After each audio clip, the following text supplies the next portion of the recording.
Medyo nababahala na nga kami sa kalagayan ng binan ko kaya naman ay pinapunta na namin siya sa hospital. Sa video nga na ito ay papakita ko nga sa inyo mga kaganapan sa araw na ito. Ilang araw na ngang iniinda ng biyanan ko ang sakit niya sa katawan, especially yung sa bandang kamay niya. Kaya naman ay nakumbinse namin siya na dalhin na nga siya sa hospital para nga ay mapatignan na. Ang biyanan ko kasi guys ay marami nang iniinda sa katawan kagaya na lamang ng sakit sa likod, sakit sa tuhod. Ngayon naman ay kamay yung sumabay sa kanya.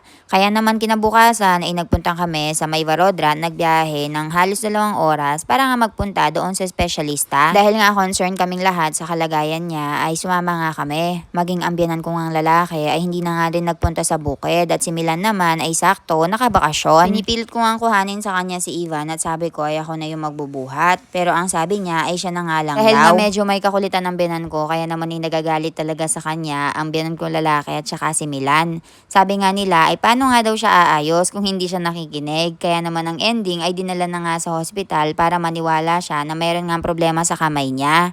Pero bago nga kami pumunta sa hospital dahil alam namin na medyo mahaba-haba nga yung pilahan doon ay kumain muna nga kami ng breakfast. Hindi na nga rin kasi kami nakapagluto ng pagkain namin dahil maaga nga kaming umalis at inasikaso pa nga namin si Baby Ivan. Kaya naman dito sa may daan ay nag-stop over na lang kami at kumain nitong iba't ibang mga pagkain kagaya na lamang ng batakawara, kamon at marami pang iba. Medyo nabahala nga ako dito sa mantika dito guys dahil iba na nga yung kulay. Pero sabi nga ni Milan guys ay pinapalitan nga daw yan araw-araw. Sadyang marami lang talaga mga order at maraming niluluto kaya nagiging ganyan yung kulay. Kung sa atin nga sa Pilipinas ay meron tayong mga itlog, tosino, hotdog, longganisa tuwing breakfast tapos sabayan ng kanin. Dito naman sa kanila ay puro mga fried food din. Tapos ay sa side ay meron nga lang silang green chili tapos ay meron ding chutney. Indianong-Indiano nga yung anak ko guys dahil gustong-gusto talaga niya yung mga pagkain na ganito. Minsan nga ay nabibigla ako sa kanya dahil kahit yung iba ay maanghang ay nakakain talaga niya tapos sabay inom ng tubig.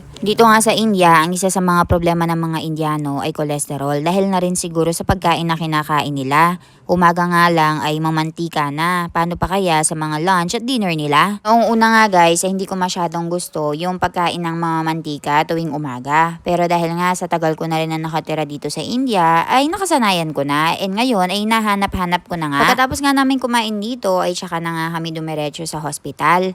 Umagang-umaga nga ay napakahaba ng pila at nagtagal nga kami dito. Ang dami-dami ngang test yung pinagawa kay mommy at inabot na nga kami ng gabi. At ang ending nga, ang sabi nila ay kailangan nga daw obserbahan ng 20 days at kapag nga hindi na ayos ay kailangan nga daw operahan. Pinagbabawalan na nga siya ng doktor ngayon na magbuhat kay Baby Ivan. Pinagpapahinga nga siya ng doktor kung hindi ay walang choice, kung hindi ay mag-opera.